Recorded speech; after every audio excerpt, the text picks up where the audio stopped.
మనసు బుద్ధి చిత్తం మరి అహంకారం. మనసు బుద్ధి చిత్తం మరి అహంకారం. ఎచట పుట్టు పెరిగి ఎచట అణుగు.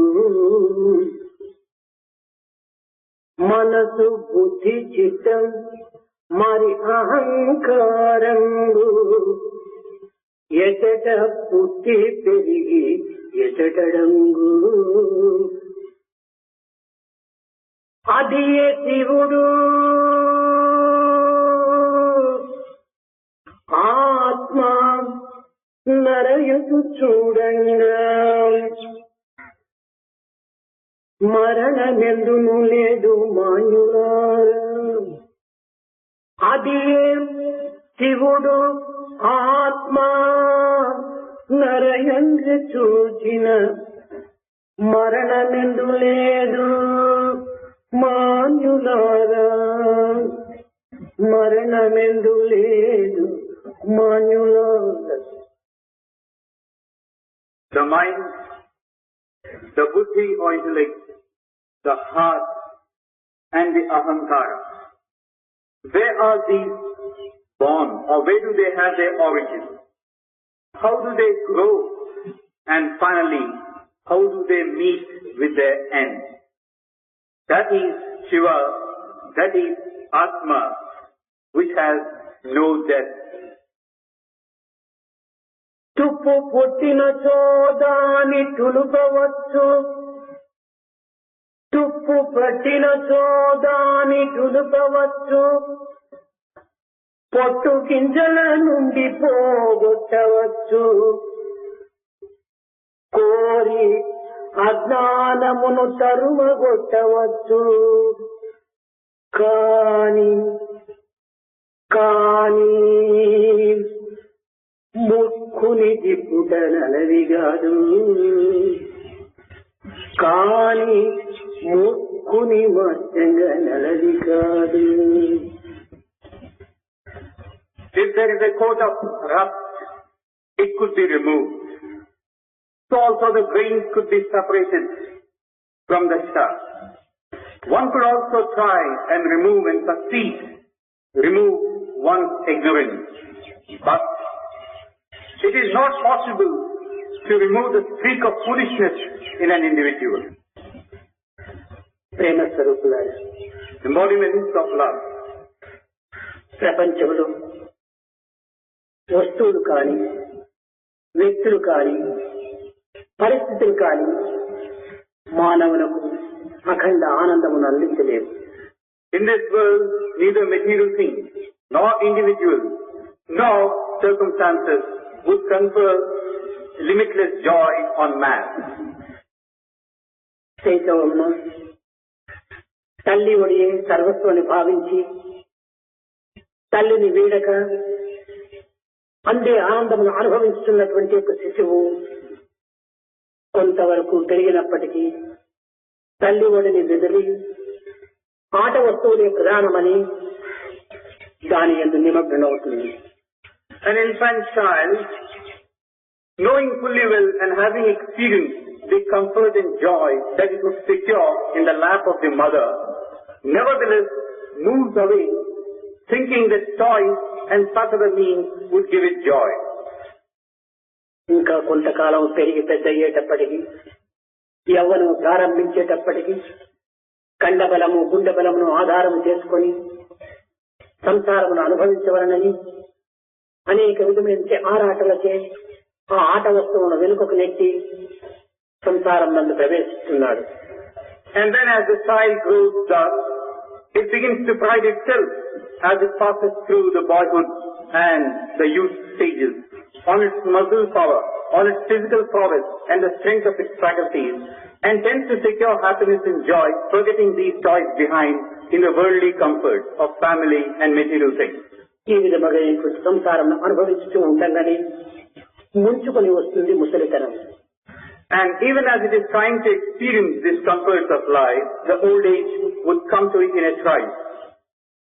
ఈ వయస్సున నిరాశ నిస్పృహలకు గురి అయి మానవుడు అనేక విధమైనటువంటి బాధలకు భరించుకొనలేక తన యొక్క జీవితమే వ్యర్థమని భావిస్తూ తాను అశాంతిని అనుభవిస్తుంటాడు. And at this stage of one's life, one begins to recognize the utter futility of what one is pursuing. And what a wasteful exercise of time and energy it has all been. He gets extremely frustrated and disheartened. బాల్యంబునందున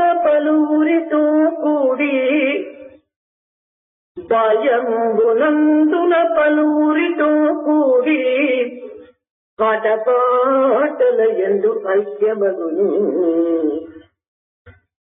యవనంబరుదించ నెలలు మెల్కుని పోల్చి కామినీలోనుడై కాలుచుందు మధ్య వయస్కున అర్ధ వయస్కున ఐహికంబున ముంగి ద్రవ్యమార్జించుటన్ ద్రవిణియుండు ముదిమి వచ్చిన ఎంత మురహరి తలువక అది ఇది లేదని ఆరటించు వివిధ దుర్వ్యసనంబులు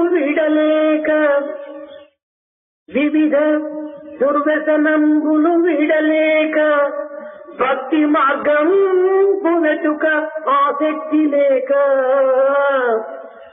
కర్మ పంకిల బడి గ్రాలుచుండు మట్టి గల్పును జన్మంబు మానవుండు మట్టి గల్పును జన్మంబు మానవుండు.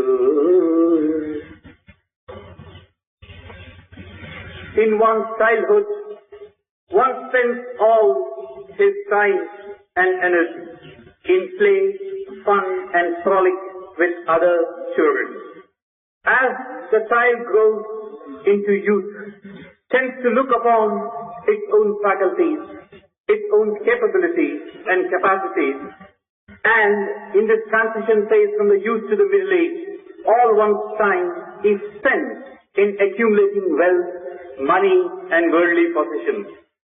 And as the old age dawns on an individual, the person is not in a position to think of Murahari, the Lord. He cannot leave behind and discard all the bad traits and bad habits that have come with him all his lifetime. He has no aspiration whatsoever for the path of bhakti either. In this manner, he realizes and he reduces his existence to mud and clay. He becomes one with it without achieving any purpose in life.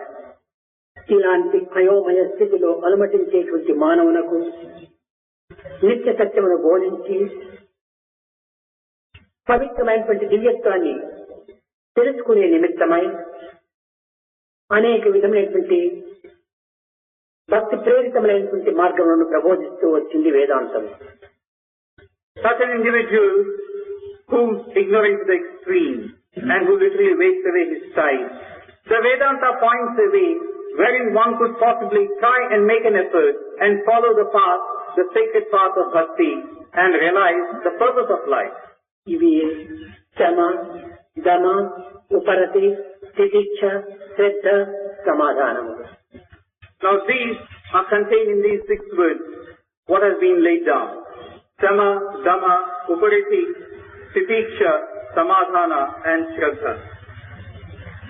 ఇందులో మొదటిది శమము. The first one is Sama. ఇది వ్యావహారిక దృష్టి యందు సూచన, మానసిక శాంతి అని దీని యొక్క అర్థం. In the day-to-day language that one uses, this word could possibly be equated with peace of mind. పారమార్థిక దృష్టిలో మనం దీనిని విచారించినప్పుడు మనస్సు అనేటువంటిది లేదనియో, కేవలం మన యొక్క భ్రాంతి మనస్సు ఆకారము ధరించి ఇది మనలను భ్రమించి అనేక విధములైనటువంటి పెడ మార్గమును పట్టించుతున్నవనియో, అన్నింటికీ మన యొక్క సంకల్పంలే మూల కారణమనియో దీని యొక్క పారమార్థిక అర్థము. But there is a deep underlying significance also attached to this word. If you look at it not from the worldly point of view, but the spiritual domain, what it connotes is that there is nothing like a mind, everything is a state of illusion, One deludes into believing that things and other things exist, and it is nothing but thought alone which determines the course of action of one's life. తెల్లవారి మొదలు రాత్రి పరుండునంత వరకు వ్యావహారిక జీవితమును జరుపుతూ అందులోనే మునిగి అశాంతికి గురి అయి అనేక విధమైనటువంటి యొక్క ఆహోహలతో కూడినటువంటి యొక్క మానవత్వములకు మనస్సు అనేటువంటి యొక్క తత్వము అత్యవసరమని కూడాను భావిస్తూ వచ్చారు. Right from morning till evening, from the time you get up till the time you go to sleep, an individual incessantly strives for his material well-being, and he spares no effort whatsoever. ఇక్కడ మనస్సు అనేటువంటిది మన యొక్క సంకల్పముల యొక్క చేరిక యొక్క స్వరూపము. In this context, the meaning of mind has to be understood. Now, the mind is a collection of our thoughts.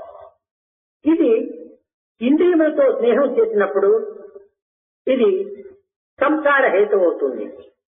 If the mind were to make friends with the senses, the result is this worldly life.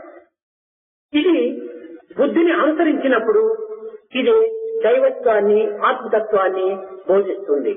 If the mind were to follow the dictates of the intellect, it would take you closer to God and make you realize the Atma Tattva. ఈ యొక్క శాసన నిర్మాణ శాఖకు సంబంధించినటువంటిది బుద్ధి. Now that which orders, which commands and which governs, that is the intellect. బుద్ధి శాసించినటువంటి దానిని అనుసరించడమే మనస్సు. What has been laid down by the buddhi of intellect, the mind has to follow it. బుద్ధి శాసనాన్ని మనసు అనుసరించినప్పుడు సక్రమమైనటువంటి ఆనందాన్ని మార్గాన్ని అవలంబిస్తుంది. If the mind were to dutifully follow what's being given to it by the intellect, then it would be hale and healthy. అట్లు కాక మనసు తమ యొక్క ప్రసక్తి పైన తాను ఆధారపడి ఇంద్రియమునకు లొంగి తాను ప్రత్యేక మార్గమున ప్రయాణం చేసిన బంధమునకు గురి అవుతుంది. On the other hand, if the mind were to follow its own dictates and follow and become a slave to the indriyas or the senses, it would certainly go on the wrong path.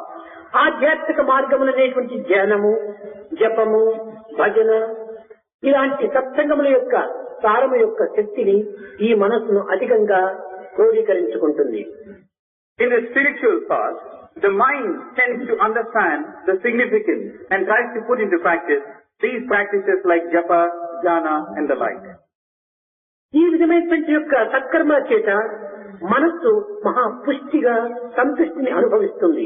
As a result of such healthy activities, the mind gets strengthened and can become one of vigor and vitality. ఇది అన్ని విధములుగా బలమును చేకూర్చుకున్నటువంటి మనస్సు ఇది పెడ మార్గము పట్టవచ్చు, లేక పవిత్ర మార్గమును అనుసరించవచ్చు.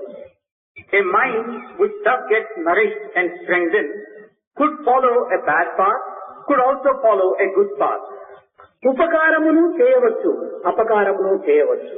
It could do good to others, it could also cause harm to others. కనుకనే దీనిని సక్రమమైన మార్గమునందు ప్రవేశపెట్టి జగత్ కళ్యాణమునకు, లోక కళ్యాణమునకు, సమాజం యొక్క క్షేమమునకు సరైన రీతిగా తీర్చిదిద్దుకోవటం దీనిని క్షమము అని చెప్తూ వచ్చారు. So this word sema now means that this mind should be used for such purposes as would bring welfare and prosperity and peace to people all over the world. అయితే ఈ మనస్సు ద్వారా చేయతగినటువంటివేమి, చేయతగినవి ఏమి అనేటువంటి విషయాన్ని కొంతవరకు సాధకులు యోచించాలి. Sadhaka should also ponder over this vital question. What is it that the mind can possibly do and how can it possibly go about doing these? ఈ లౌకికమైన జగత్తునందు శాశ్వతమైన పదార్థం ఏమిటి అనేటువంటి విచారణ చేసినప్పుడు ఈ మనస్సును సక్రమమైన మార్గంలో ప్రవేశపెట్టుటకు కొంత ప్రయత్నించవచ్చు. If you were to know what is permanent in this physical world, you would also know how you can possibly use the capabilities of the mind. మొట్టమొదట శాశ్వతమైనటువంటి పదార్థం ఏమిటి, మనం ఎక్కడి నుంచి వచ్చాం, ఏమి చేస్తున్నాం, ఎక్కడికి వెళ్తాము. First thing, which is it that is permanent and lasting? Where have we come from? What are we doing? Where are we heading for? దీనిని ఆధారం చేసుకున్నప్పుడు మమై వాంసో జీవలోకి జీవభూత సనాతన అని వేదాంతము. మమై వాంసో నా యొక్క అంశమే ఈ జీవుల యందు ఆత్మస్వరూపాన్ని ధరించి సర్వత్రా కూడాను సంచలనం జరుగుతుండాలి అని ఈ చైతన్య శక్తిని బోధిస్తూ వచ్చింది. Now it's in this context that one would recall what's contained in the Vedanta, that I manifest myself as a tiny fragment in every jiva, in every individual. It is I who tend to actify what else takes place in these individual entities. ఇంతే కాదు, ఎచ్చట పుట్టే నచ్చటికి నేగుట నైజము ప్రాణికోటికి ఎక్కడి నుంచి వచ్చిందో తిరిగి అక్కడికి చేరటం ఈ యొక్క ప్రాణికోటికి సహజము అన్నారు. It is also said that it's natural for all these life forms to reach that destination from which they have come. ఈ విచారణ చేయటమే మానవునికి ప్రత్యేకించినటువంటి ఒక వరప్రసాదం. Now this is a boon given to mankind to ponder over this question thus. కనుక మానవులకు విచారణా శక్తి అత్యవసరం. So for man, for an individual, this power of discrimination is absolutely necessary. ఈ విచారణ శక్తికి కొన్ని నియమములు కూడాను అవసరం. And this power of discrimination should go hand in hand with a certain set of rules.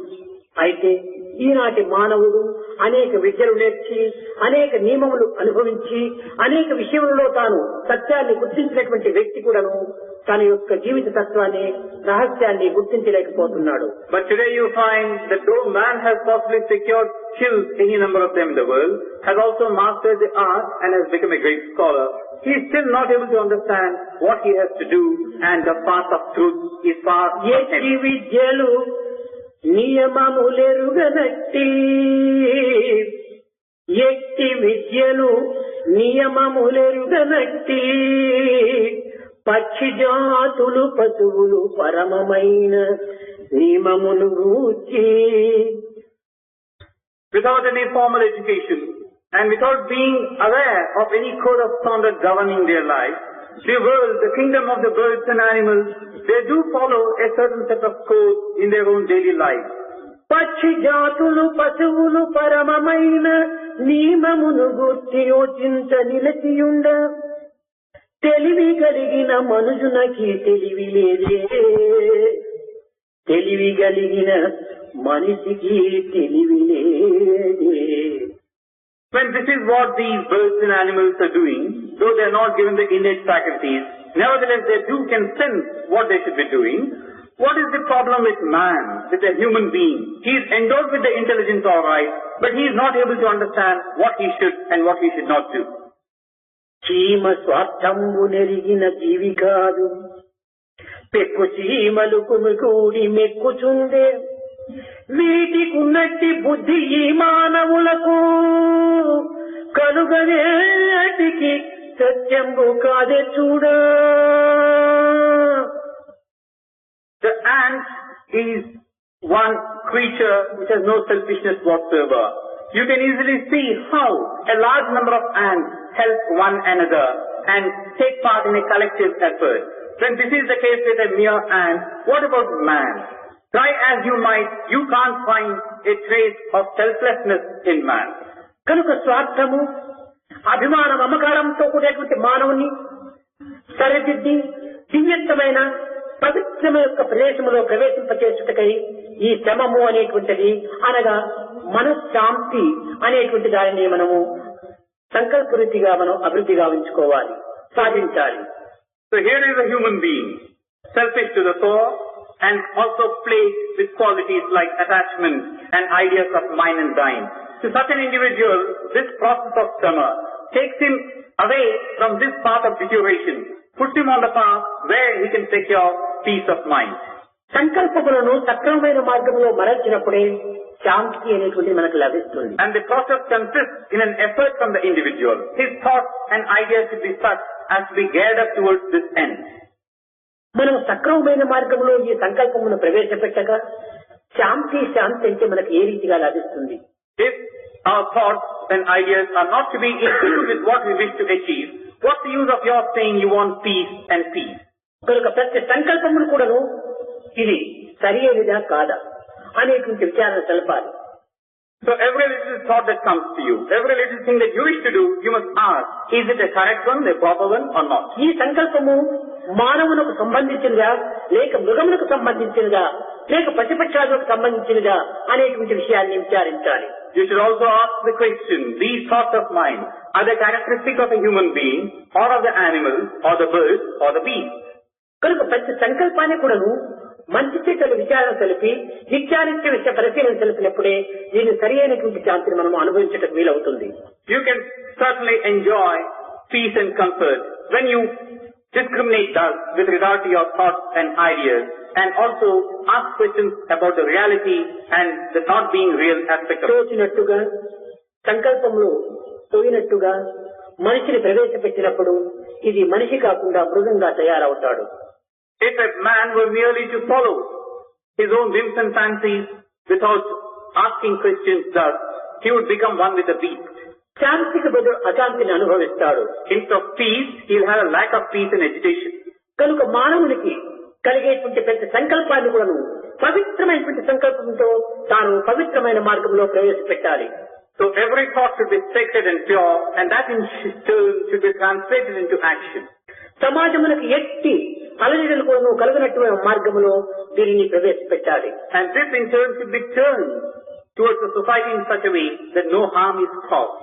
మనం ఏకాకిగా మనం జీవించడం లేదు. You are not living a life of solitude. మన చుట్టూ సమాజం ఉంటున్నది. Around you, you have the society. మన సంకల్పములు కానీ మన క్రియలు కానీ సమాజములకు ఎట్టి అశాంతిని కూడా చేకూర్చకూడదు. Either our thoughts or actions should not bring unrest to the society. సమాజములకు ఏ విధమైనటువంటి అశాంతిని చేకూర్చమో ఆ అశాంతి యొక్క ప్రతిబింబం మనలో ప్రతిధ్వనిస్తుంది. If the society is agitated, certainly it will have an echo in your own life.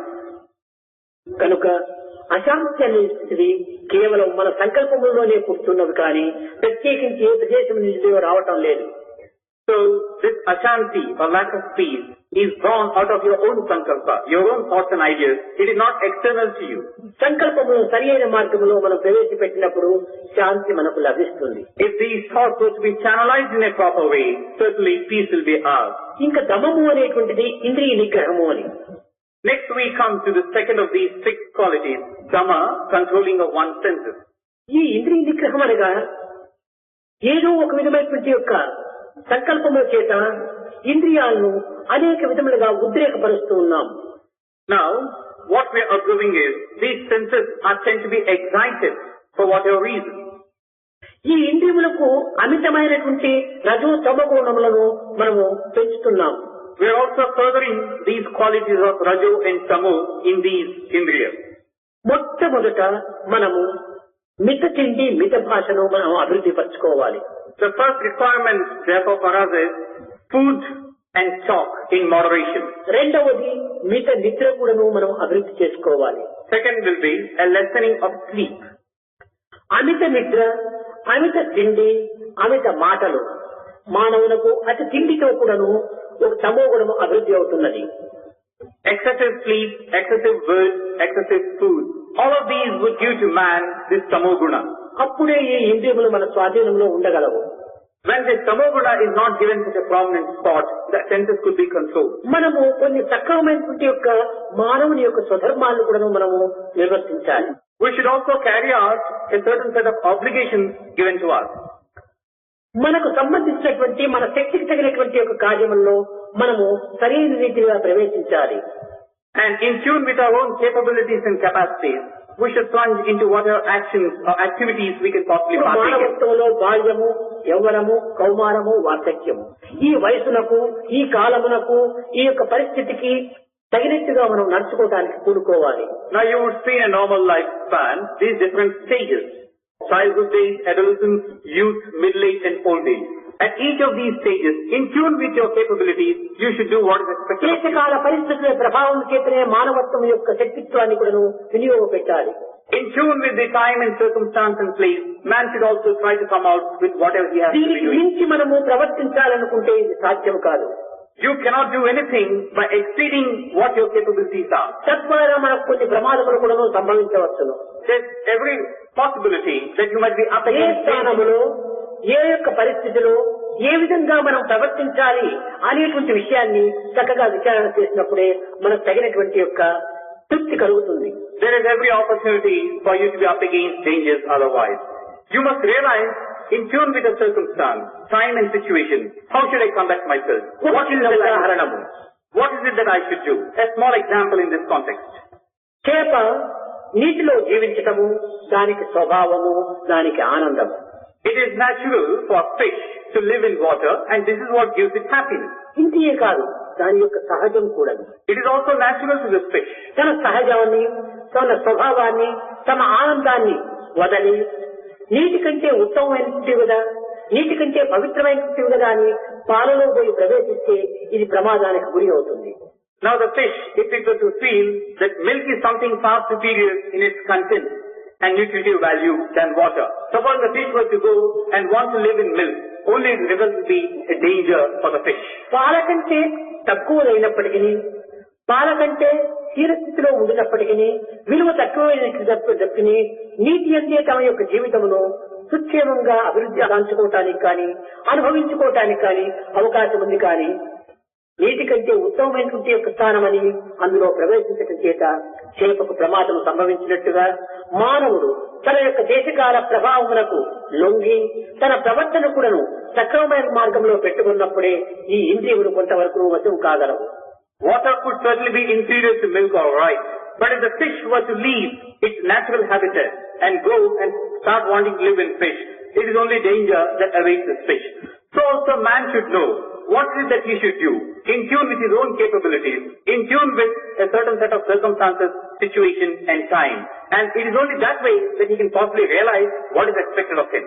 మనకు మించిన స్థానాలను, మించిన పదవులను, మించిన ఆనందాన్ని, మించిన శరీర సంపదలను మనం ఆశించడానికి ప్రయత్నించినప్పుడే ఈ ఇంద్రియములు కొన్ని విధమైనటువంటి పెడమార్గం పట్టడానికి అవకాశం ఉంటుంటుంది. If you start looking up to something far beyond your reach in terms of position, wealth, authority and the like, the senses will always go astray. మానవుడు జీవించడానికి ఎంత అవసరమో అంతను మనం ఆశించటంలో ఈ ఇంద్రియములు ఏమాత్రం కూడా పెడమార్గం పట్టవు. Now, it's certainly necessary for man to live. It's necessary equally that the senses also should not be led astray. దురాశనే దుఃఖములకు కారణమన్నట్టుగా మానవుని యందు అమిత ఆశలు పెరిగిపోతున్నవి. Durasa or greed is the cause for man's discomfort or grief. ఈ ఆశలను కొంతవరకు మనం అదుపులో పెట్టుకుంటూ ప్రయత్నించాలి. One's desire should be curbed. బాధపడుతున్నటువంటి మానవులకు ఏ సమయములో, ఏ స్థానములో, ఏ కాలములో, ఏ విధమైనటువంటి దీనిని అనుసరించడానికి ప్రయత్నించాలనేటువంటి విషయాన్ని మానవుడు కొంతవరకు విచారణ శక్తితో చూడాలి. In the same manner, every individual should ask carefully these questions.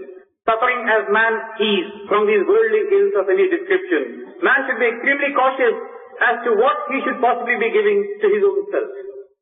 కనుక మానవుడు తన స్వధర్మమును, తన కాలము యొక్క పరిస్థితిని అనుసరించి ఇంద్రియములను కొంతవరకు అదుపులో పెట్టుకుని దురాశలను అదుపులో పెట్టుకుని జీవించడానికి ప్రయత్నించాలి. So every individual should strive to follow the dictates of his own dharma, swadharma, and try to know what the senses should be done with, how to control them. This is the only way for his peace and joy. నిజముగా మానవుడు పచ్చడన్నం కోసమని అనేక విధములుగా శ్రమపడి రాత్రింపగలు కూడా కృషించి కాలమును వ్యర్థము చేస్తూ, కాయమును క్షీణింపజేస్తూ, కర్మలను అపవిత్రమైన కర్మలు ఆచరిస్తూ తన జీవితమును వ్యర్థం చేసుకుంటున్నాడు. Today, what do you find? That man is wasting away his time and energy in the pursuit of things which he feels would give him sustenance and joy and comfort, like food and various other material possessions. నిజముగా మానవుడు తిండి నిద్రల కోసమే పుట్టాడా? లేదు. Actually speaking, has a man been born for the sake of food and sleep and his comfort? తిండి No. నిద్రలు అవసరమే. Certainly food and sleep are necessary. కానీ ఎంతవరకు అంత కావాలి. But to the extent that they should be acquired. పశువు పెరుగుకొలది తన కొమ్ములు కూడాను పెరిగినట్టుగా మనిషి యొక్క బాధ్యతలు పెరుగుకొలది కూడాను తన యొక్క బాధలు కూడాను పెరుగుతుంటాయి. As an animal grows, it is said, the horns also grow.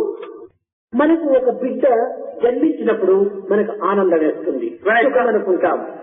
When a child is born to us, we experience a great joy and feel ఆ బిడ్డ delighted. మరణించినప్పుడు మనకు దుఃఖము కలుగుతుంది. And feel delighted. If the same child were to die, then it's grief that comes over us. ఈ సుఖ దుఃఖములకు ఒక్క బిడ్డనే కారణం, కానీ ఇది కాలమాత్రికత కలిగినటువంటివి. So either for our delight or for our grief, it is the child which is responsible. ఈ సుఖ దుఃఖముల యొక్క చేరికనే మానవుని యొక్క జీవితం అని కూడా మనం భావించాలి. There has only been a change of circumstance. So this joy and distress, they come together at different times. కష్ట సుఖములు రెండును కలిగి ఉండు. So your difficulties and your comfort, they come together. వీని విడదీయనెవ్వరి వశము కాదు. It is not possible for anyone to separate the two. సుఖము ప్రత్యేకముగా యందు చూడబోవు. Do not look for this sukha or comfort in anything particularly. కష్టము ఫలించలేని సుఖం బటందు. What you normally tend to say is, if your efforts are fulfilled, you say you are securing comfort. కనుక ఇక్కడ సుఖం ఏమిటి, దుఃఖం ఏమిటి? సుఖము క్షీణిస్తే కష్టం అంటున్నాం, కష్టము ఫలిస్తే సుఖం అంటున్నాం. ఇది సుఖ దుఃఖములకు మూల కారణము మన భ్రాంతులే. So what is comfort? What is distress? Where one is decreasing, the other is on the increase, and vice versa. So this idea of looking at the two things is a result of our own way of looking at things. ఆకలి అయ్యలేని అన్నాన్ని ఆశిస్తాం.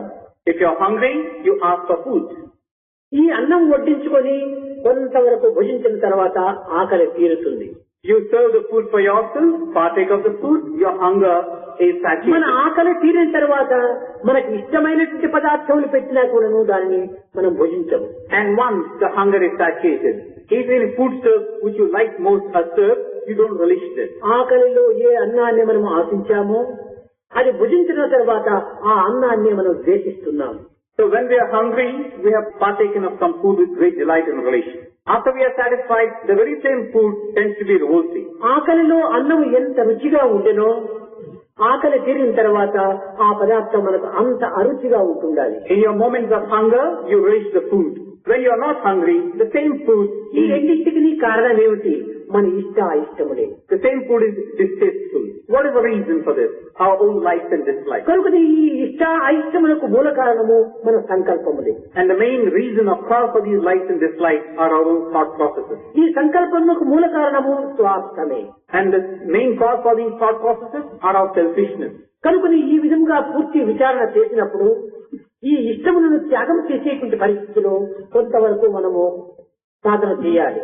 When you proceed on this path of inquiry, thus, you come to the realization that you must discard these notions of likes and dislikes. దేశములకు ఎంత కావాలనో అంత అవసరం అని సంతృప్తిని మనం పొందాలి. You must derive that satisfaction that the body should be given what it really needs. దురాశ చేత మనము అనేక విధమైనటువంటి యొక్క దీన్ని పొందాలని మనము అవస్థలకు గురి అవుతున్నాము. You should not be given to ways of greed, excessive greed. The result will only be despair and distress. కానీ లభించినంతా నీవు భుజించలేవు. Now, whatever you are able to get, you are not able to eat. కనుకనే ఈ ఆశలను అదుపులో పెట్టుకొని సక్రమమైనటువంటి మార్గంలో మనం వాంఛలను కొంతవరకు అనుభవించడానికి ప్రయత్నించిన ఇది ఒక విధమైనటువంటి ఉపరతి అని చెప్పవచ్చు. So when our wishes, when our aspirations, when our desires, they are all got under a certain check. This is what is called అన్ని upariti. విధమైనటువంటి వాంఛలను త్యాగం చేయడం ఎవరికీ సాధ్యం కాదు. This is what is called upariti. Now it is not possible for anyone to sacrifice everything, every want and wish of his. దీనికి ఒక హద్దును మనం నియమించుకోవాలి. All that is called for is a certain limiting line. ఈ హద్దులో మనం ఆశలను పెంచుకోవటంలో తప్పు లేదు.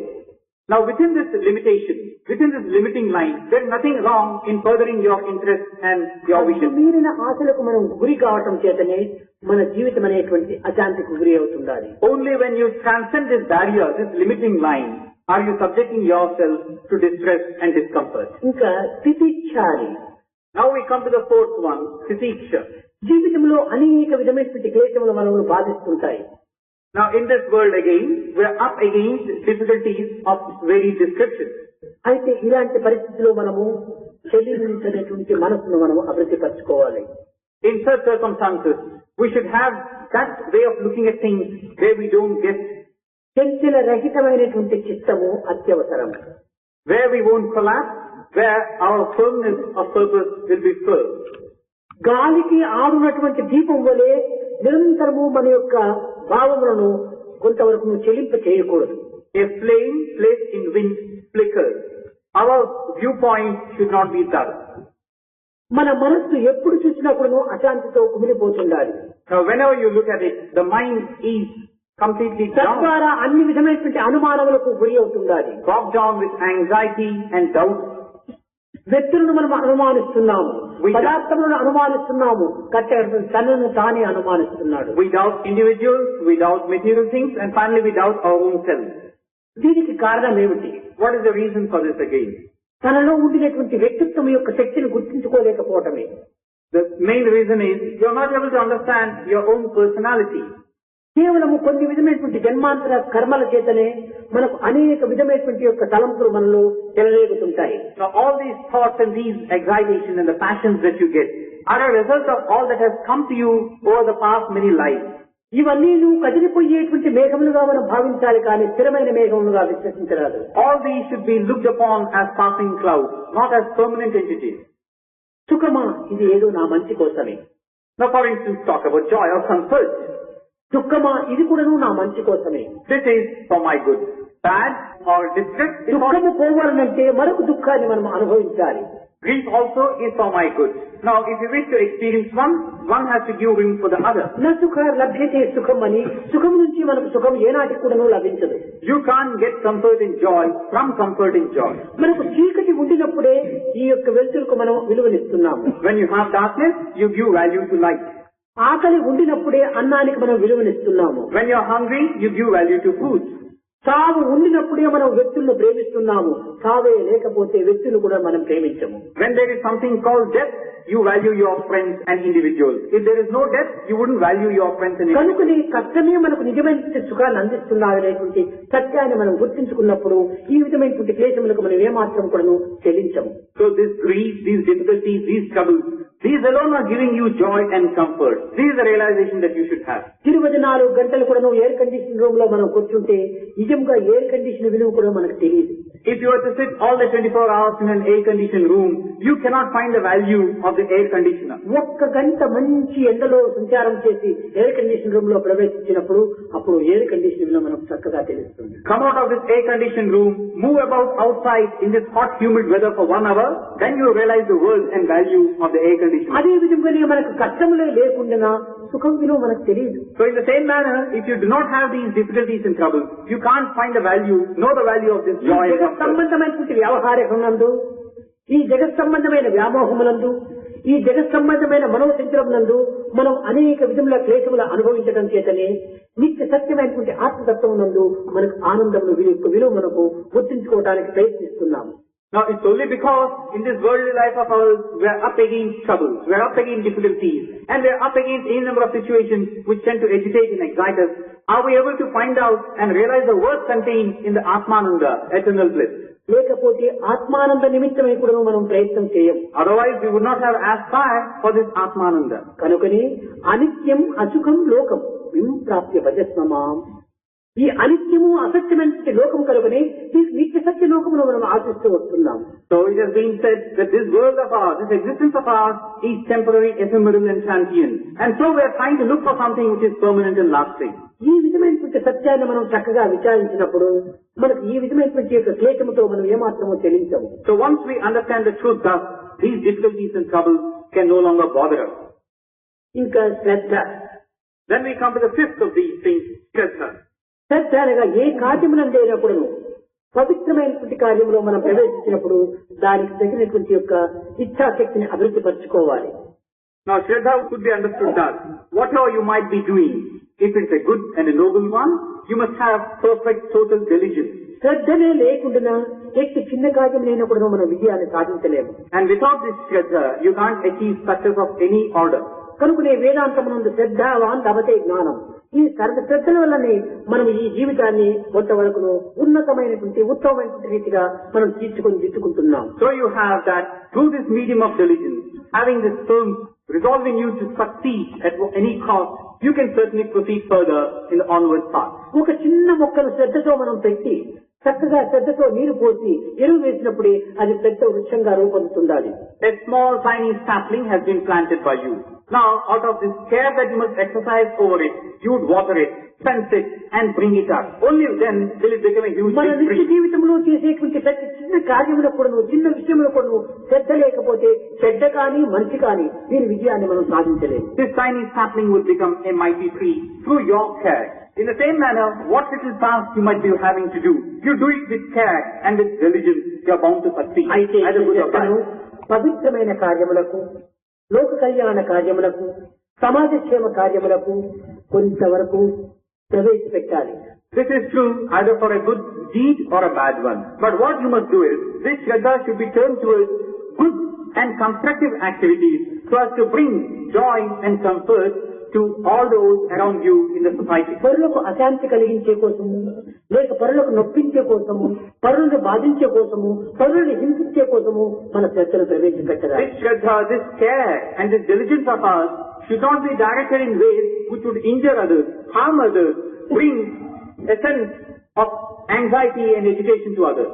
ఇక్కడ మనము నేర్చుకోవాల్సినటువంటి రెండు ఉంటున్నాయి. Now in this context we must learn two things. ఈ శ్రద్ధలో మరువరానటువంటివి రెండు.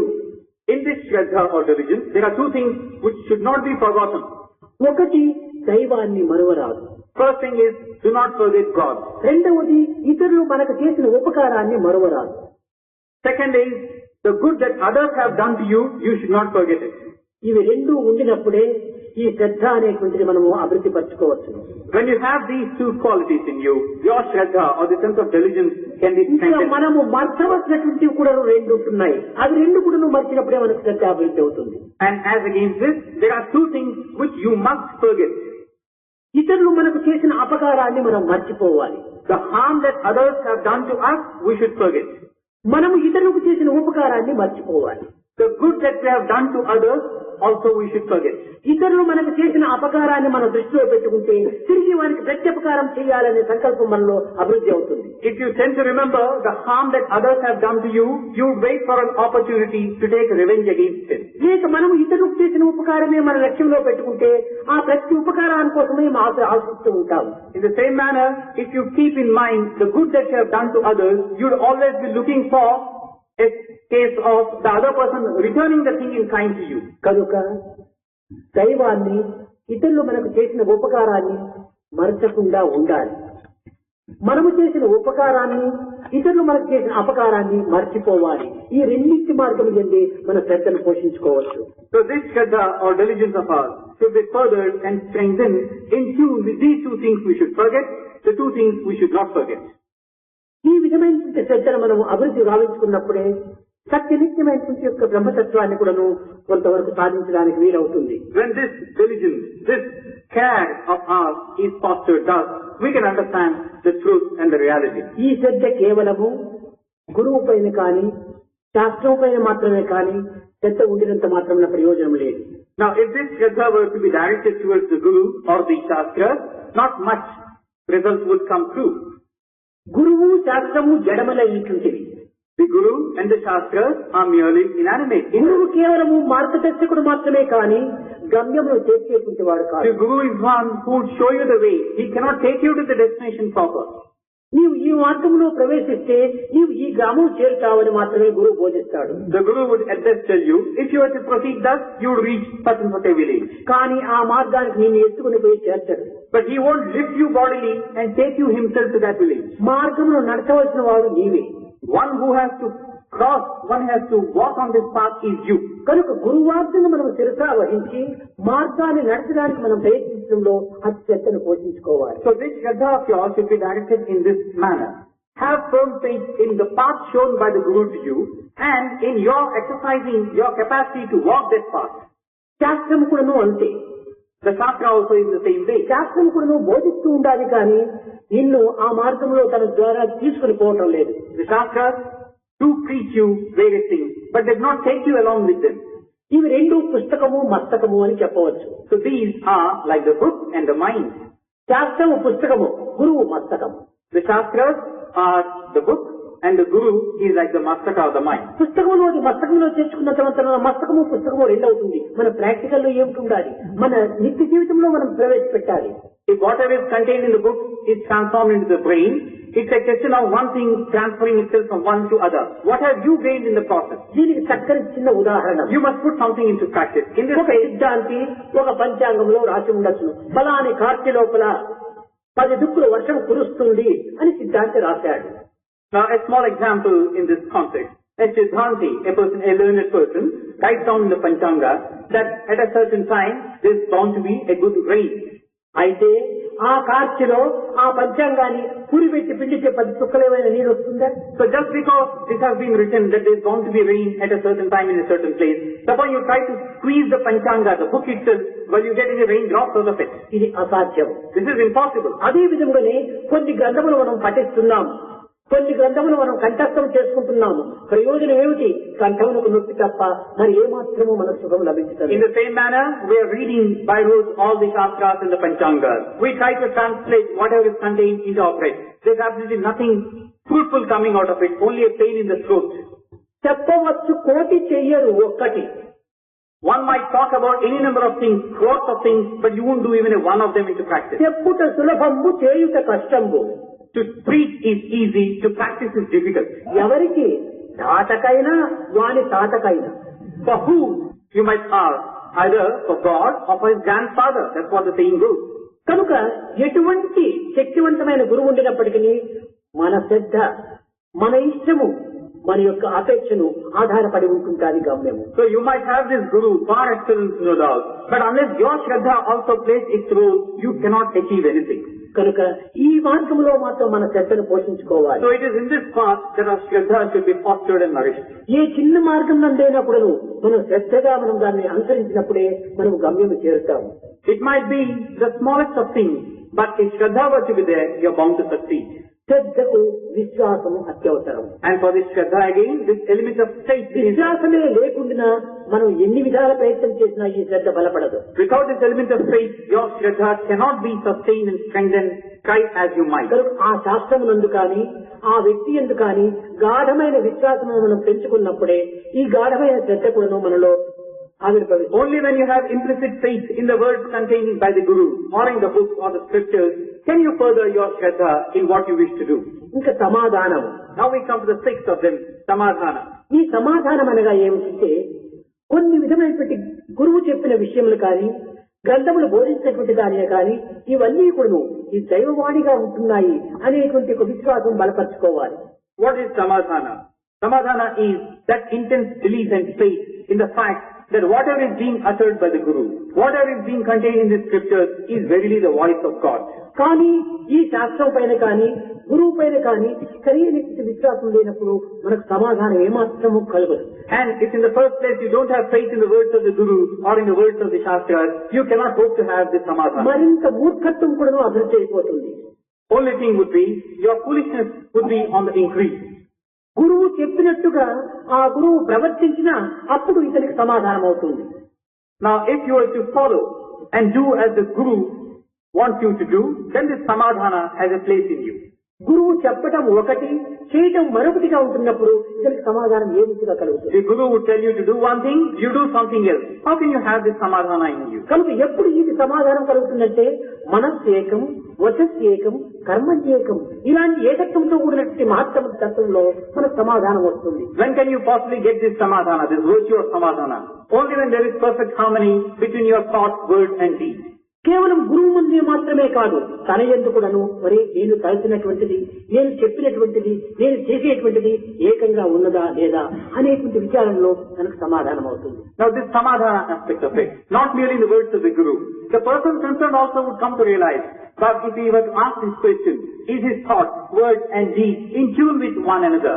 If he can satisfy himself, this Samadhana is very much with him. మనం తలచటం ఒకటి, చెప్పటం మరొకటి, చేయటం ఇంకోటిగా ఉంటున్నప్పుడు నీకే సమాధానం లేదు, ఇంకా ఇతరులపై నీకు సమాధానం ఏ రీతిగా కలుగుతుంది? Your thought is one, your word is another, your deed is in a third direction. How can you satisfy yourself? Where is the Samadhana in you then? కనుక త్రిపుటిని ఏకంగా చేసేటువంటి స్థితి అంటే సమాధానం మనకు ప్రాప్తిస్తుంది. So when you have these three aspects coming together and meeting at a point, you can certainly say you have this Samadhana. You can satisfy yourself.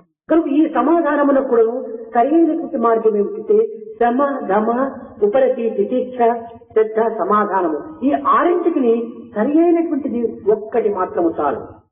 Now you have these 6 things listed down like this: Sama, Dama, Upariti, Titiksha, Samadhana and Shraddha. And out of these, if you have at least even one, it's more than enough. దీనికి ధ్యానమే సర్వరోగ నివారణ. Now for this, dhyana is the solution for all problems and difficulties. ఒక్క ధ్యానముతో శమము, దమము, ఉపరతి, తితిక్ష, శ్రద్ధ, సమాధానము, ఈ ఆరింటిని కూడా మనం వశం చేసుకోవచ్చు. Just by having this one single entity dhyana, you can make your possession all these 6 Sama, Dhamma, Upariti, Titiksha, Shraddha and Samadhana. ధ్యానములో శాంతి మనకు లభిస్తుంది. In Dhyana, you can secure peace. ధ్యానములో ఇంద్రియ నిగ్రహం చేకూరుతుంది. In Dhyana, you can control your senses. ఈ ధ్యానములో విషయ వాసన రాహిత్యం జరుగుతుంది. In Dhyana again, you can put a check on your aspirations, your desires. మనకు కలిగేటువంటి క్లేశము యొక్క దీనిలో అచంచలం అనేటువంటిది మనకు ప్రాప్తిస్తుంది. And in all the agitation of these worldly difficulties, you'll get the single pointedness in Dhyana. ఇందులో మనకు ఒక విధమైనటువంటి శ్రద్ధ కూడాను కలుగుతుంది. And in Dhyana again, you can get this Shraddha. సమాధానం సులభంగా ఏర్పడుతుంది. And Samadhana is yours for the asking if you have అయితే this Dhyana. ఈ ధ్యానం ఏ రీతిగా మనం చేయాలి? But then, how do you get this Dhyana? How do we go about doing this Dhyana? ఈనాడు లోకములో ధ్యానములు అనేకంగా ఉంటున్నాయి. In this world again, today, you have Dhyana of any number of denominations. కానీ సులభంగా మీరు సామాన్యమైనటువంటి మానవులు ధ్యాన సమయం ఎలాంటిది, ఏ సమయంలో మనం ధ్యానం చేస్తే సరైనటువంటి దివ్యత్వం మనకు ప్రాప్తిస్తుంది అనేటువంటి సూక్ష్మ రహస్యాన్ని మీరు గుర్తించాలి. Now you are all laymen, individuals having various obligations.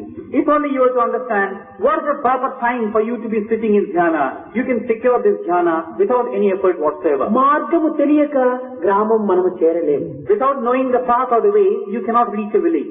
కనుక మొట్టమొదట ఈ ధ్యానమునకు మార్గం ఏమిటి అనేటువంటి దాన్ని విచారించాలి. So the first thing is, what is the way towards this Dhyana?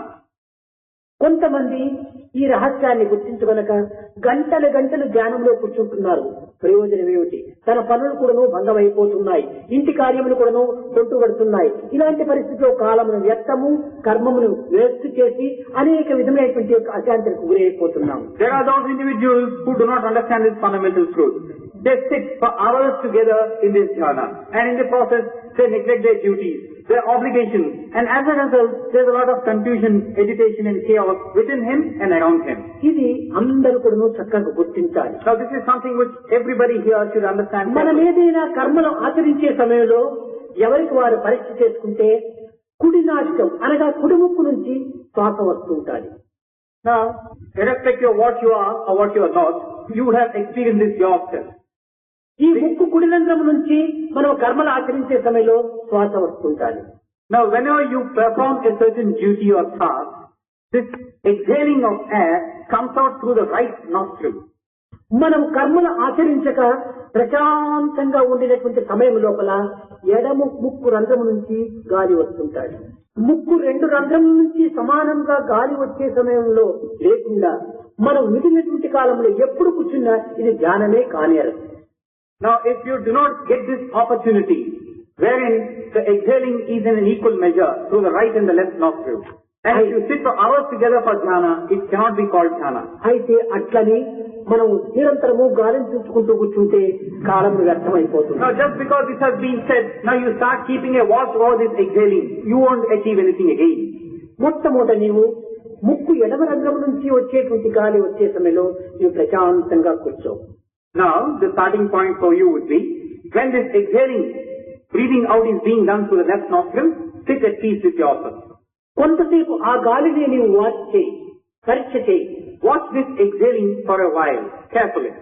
ఏ ముక్కు రంధ్రం నుంచి వస్తున్నది, ఏ రంధ్రం నుంచి వస్తున్నది దాన్ని నీవు వాచ్ చేస్తూ చేస్తూ చేస్తుంటే క్రమక్రమేణా అందులో మనసు లీనమై రెండు ముక్కుల నుంచి కూడా గాలి వస్తుంది రంధ్రం నుంచి. Now, when you keep a careful watch about this exhaling through the left nostril, what you're effectively doing is making the mind concentrate on this process. So much so that the mind gets centered around this process of exhaling through the left nostril, and gradually you'll find that both the nostrils would be exhaling in the same manner. ప్రాచీన కాలం నుంచి కూడాను ఈ విధమైనటువంటి రహస్యాన్ని గుర్తించుకోలేకపోవడం చేతనే అనేక మంది అనేక విధమైనటువంటి ధ్యానములు చేసి కట్టకడపటికి వారు నిరాశ నిస్పృహకు గురి అవుతున్నారు. Right from ancient times, it has been the problem with individuals that they have not grasped this fundamental significance of the way to be doing dhyana. So much so that they never could secure the fruit of the dhyana which they thought they were doing. ఇందులో మరొక చిన్న రహస్యం. There is another truth, subtle truth in this. అనేక మంది తమ ధ్యానములు తనకు అనేక విధమైనటువంటి అనుభూతులు జరుగుతుంటాయి. Now, for many people, when they sit in dhyana, they tend to experience many situations, many things. ఈ అనుభూతులు ఇతరులతో చెప్పుతూ పోవటం చేతనే తన యొక్క ధ్యానం యొక్క భంగమైపోతుండాలి. Now, when they start sharing these experiences of theirs with other individuals, the efficacy of what they are doing is coming down and runs down. తాను ఉన్నత స్థాయికి పోయే బదులు కొంచెం అధో స్థాయికి దిగజారిపోతుండాలి. So as a result, instead of proceeding on the upward path, the individual comes down. కనుక ఏ వ్యక్తికైనా అదృష్టవశాత్తు జ్ఞానమునందు ఇంకే విధమైన మార్గమునందు తనకు కొన్ని దైవానుభూతులు జరిగినా ఇది ఎవ్వరికి కూడా చెప్పగలరు.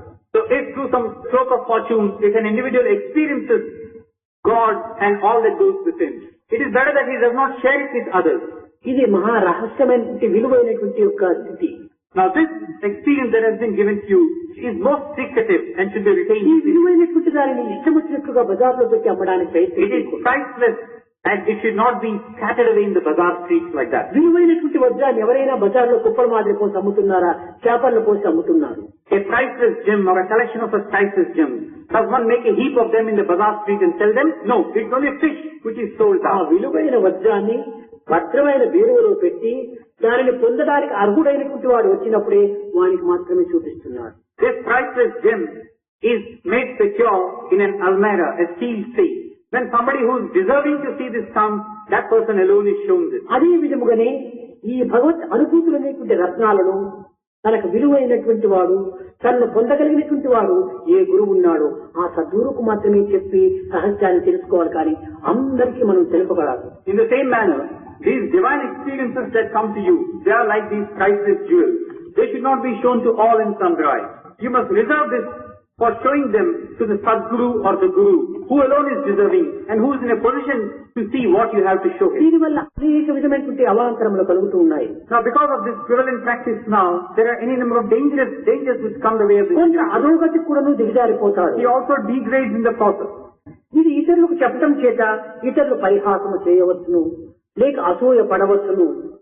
By sharing it with others, others might ridicule you or may criticize you. ఈ పరిహాసం చేసినప్పుడు నీ ఉత్సాహం సన్నగిల్లవచ్చును. And when others ridicule you and make fun of you, your enthusiasm also may come down. లేక నీలో అహంకారం పెరగవచ్చును. Or you might be given to a case of ego born in you. కనుక ఈ సమాజమునకు నీకు ఉండినటువంటి సన్నిహిత సంబంధ బాంధవ్యం చేత నీకు అనేక విధమైనటువంటి యొక్క దుర్గుణములు కూడా నీలో ప్రవేశించవచ్చు. And once some of these things find a way in your system, it's only a matter of time before all the other bad traits and habits. క్రమక్రమేణా ఈ అనుభూతులు నీకు పెరుగుపడది, నీ యొక్క సమాజం యొక్క సంబంధము పెరుగుతూ రావాలి. So, as these experiences of yours are on the increase, your links with the society should be on the decrease. కనుక మనము పవిత్రమైన ప్రేమతో పరమాత్మ తత్వాన్ని హృదయం నుండి ప్రతిష్ఠింపచేసుకొని ధ్యానములో ఈ విధమైనటువంటి శ్వాసను మనం గుర్తించి క్రమక్రమేణా ఉన్నత స్థాయి చేరడానికి ప్రయత్నించాలి. So, by cultivating pure love and installing God within us in our hearts, through this medium of dhyana thus, we should try and proceed further on this spiritual journey. మన యొక్క అనుభూతులను కూడాను ఎక్కడికి కూడాను ఎవరికి కూడాను తెలపడానికి ప్రయత్నించకూడదు. We should not make an effort out of the way to share our experiences with others. నీవు కేవలం ఒక అడ్వర్టైజ్ తీసుకోవడం కోసం నీకు అనుభూతులు రాలేదు, ఆనందాన్ని అనుభవించే కోసం వస్తున్నాయి అనుభూతులు. These experiences have been vouchsafed to you not for you to advertise them, but for you to live in that bliss. ఇప్పటికే కాలాతీతమైంది. మిగిలినటువంటి విషయాలు కూడా రేపు ముచ్చటించుకోవచ్చును. ఇంకా ముందుకు కచేరీ ఉంటుండాలి, హరికథ కూడా ఉంటుండాలి. అవి కూడా ఈ సాధనలో ప్రధానమైన అంగములే కనుక వాటిని కూడా శ్రవణం చేసి మనస్సు శాంతిపరచుకోండి. It is already time and we shall delve on some of these things tomorrow. We have a program to follow in the form of a kacheri and harikatha. They are also sadhanas of some type, so much so that you listen to them and take your peace of mind.